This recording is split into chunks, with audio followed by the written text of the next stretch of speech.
мәйтләр янында яшибез дип әйтергә була, һәм бу беркемдә борчымый. Ул автомат сөйләшә башлаганмы әллә мин комиссиясыз куймыйсыз мине? Искиткеч.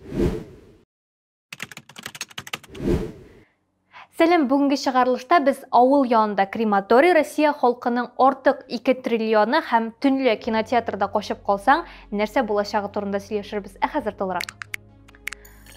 Төмәннән ерак түгел урнашкан бер авылда халык үз авылы янында крематорий төзүгә каршы көрәш башлап җибәргән. Әлеге крематорий авылдан 1 километр ераклыкта урнашырга тиеш, һәм бу крематорийны төзү инде берничә ел кичектерелеп килә. Нәкъ менә авыл халкының җирле идарә белән аңлаша алмауы, уртак бер фикергә килә алмауы аркасында. Һәм бу ситуациядә ике якта үзенчә кызыклы, иң беренче чиратта ул авыл халкы. Мин әлбәттә бик яхшы аңлыйм, кем өчендер синең янында кешене яндыруларын белү мораль яктан бик авыр булырга мөмкин.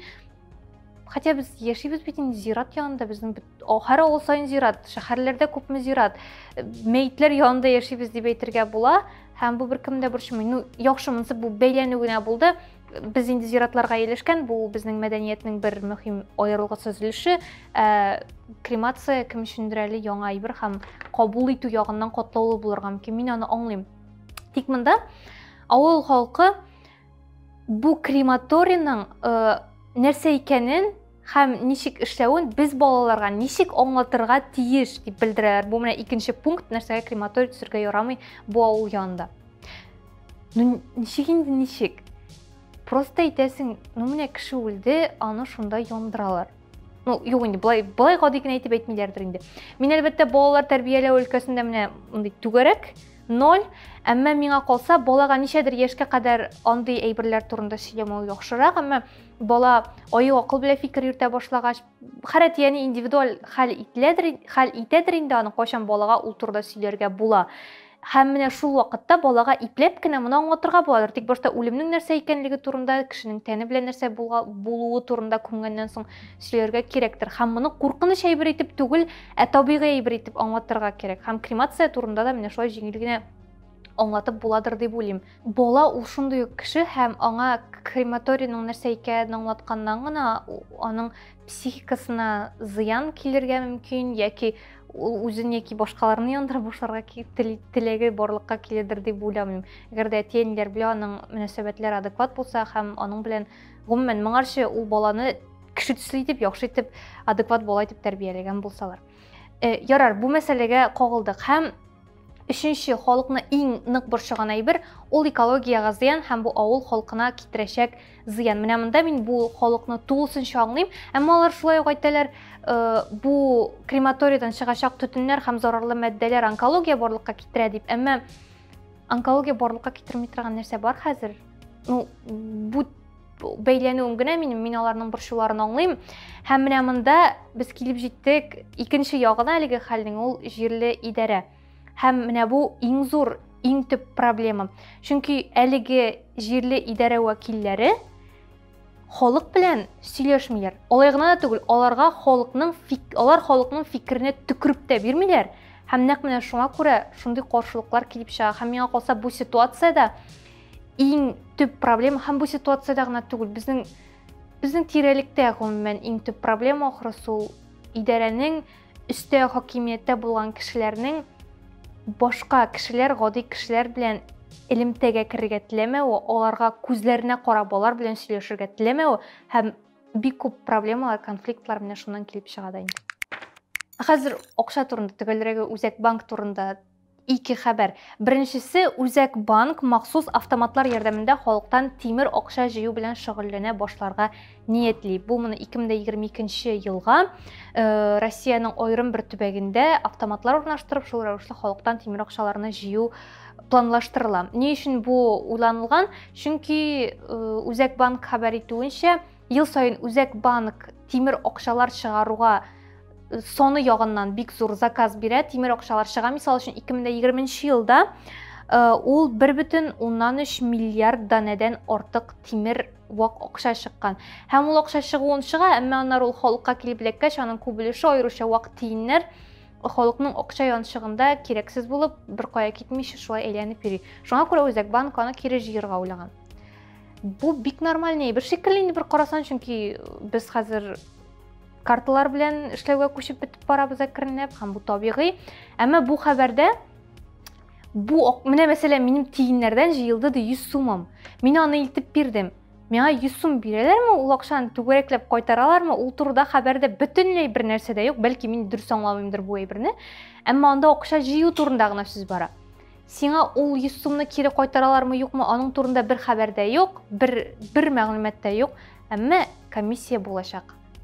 Комиссиясыз булмый дигәннәр, һәм менә бу автоматларны урнаштыруга бәйле төп проблема комиссиялар инде алар халык тарафыннан кабул ителмәскә, актив кулланылмаска мөмкиннәр нәкъ менә шул комиссия аркасында.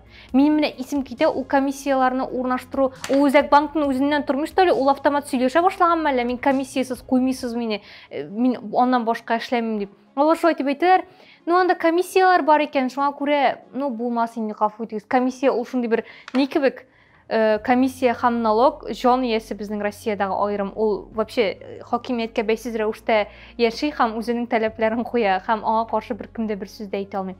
Ул тимер акчаларны эреләтүгә бәйле идеаль әйбер, ул авылларда кибетләренә кертеп бирәсен, җыелган анда бик рәхәтләнеп кабул итеп алалар, чөнки авыл халкында күп кешедә әле булмаска мөмкин карталар. Һәм алар инде шундый сөйнеп алып калалар ул синең тимер акчаларны. Һәммәне рәхәтләндереп менә алыштырасын. Бернинди комиссия да юк, акчанда кире кайта искиткеч. 19 март көнне Үзәк банк җитәкчесе Эльвира Набиуллина пресс-конференция оештырды, катнашты. Һәм ул пресс-конференциядә ул азык-төлеккә бәяләр арту темасына да кагылды һәм бу мәсьәләгә бәйле үз фикерен җиткерде.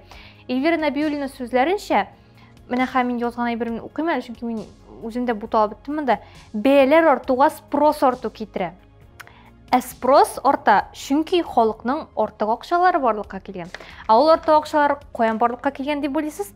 2020 елда ковид аркасында безнең халык чит илгә сәяхәт итмәгән һәм шуннан халыкның аж 2 триллион сум артык акчасы барлыкка килгән һәм бөтен халык ябырылган кибеткә сыйкмай һәм шикәр, ипи, шуның ише әйберләр аларга.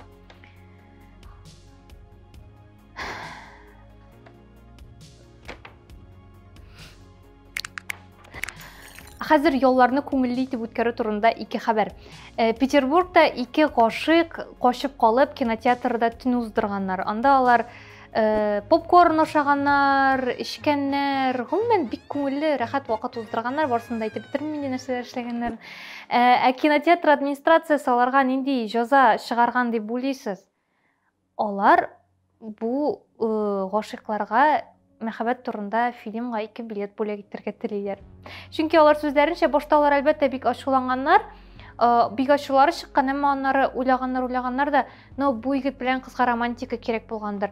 Алар бит бер нәрсәне дә пычратмаганнар, бер әйберне дә җимермәгәннәр, бик чиста тәртипле генә киткәннәр. Шуңа күрә аларга менә романтика җитмәгәнлектән без аларга мәхәббәт турында фильмга 2 билет бирәчәкбез дигәннәр. Ул егет белән кызны хәзер эзлиләр ВКонтакте төркемендә.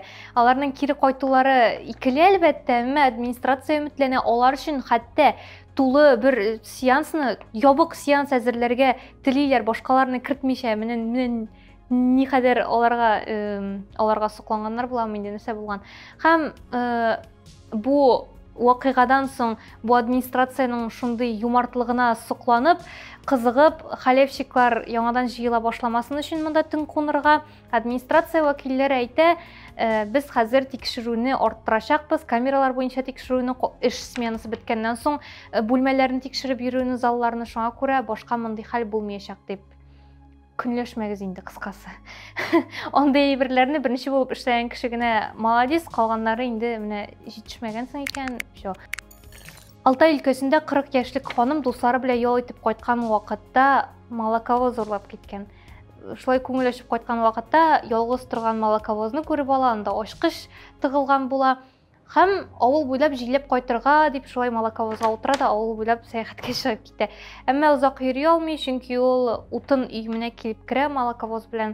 Һәм хәзер әлеге эшне тикшерү бара. Бу хәбәр турында укыганда, минем 2019 елда шунда бер абыйның говновоз урлап китүе турында хәбәр искә төште.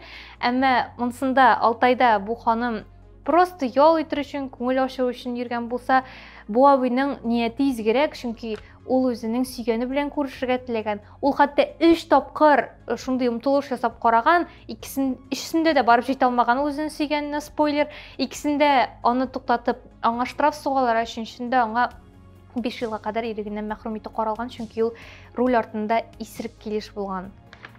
Исерек килеш рульгә түгел, самокатка утырырга һәм басырга ярамаганлыгы турында сөйләштек. Инде моны башыбыздан чыгармыйбыз, бер кайчан да ялгыш кына да исерек килеш рульгә утырасы түгел. Әмма мин бит инде һәр чыгарылыш ахырында сезгә ниндидер теләк телим һәм бу монда да искәрмә була алмый. Мин сезгә шушы авыйныкы кебек максатчанлык телим. Менә 2 тапкыр сиңа штраф суктылар инде, әмма ул өченчесендә дә сөйгәне белән күрешер өчен менә шундый омтылыш ясап караган. Шуның белән шул, сезнең белән гүзәл иде. Сау булыгыз.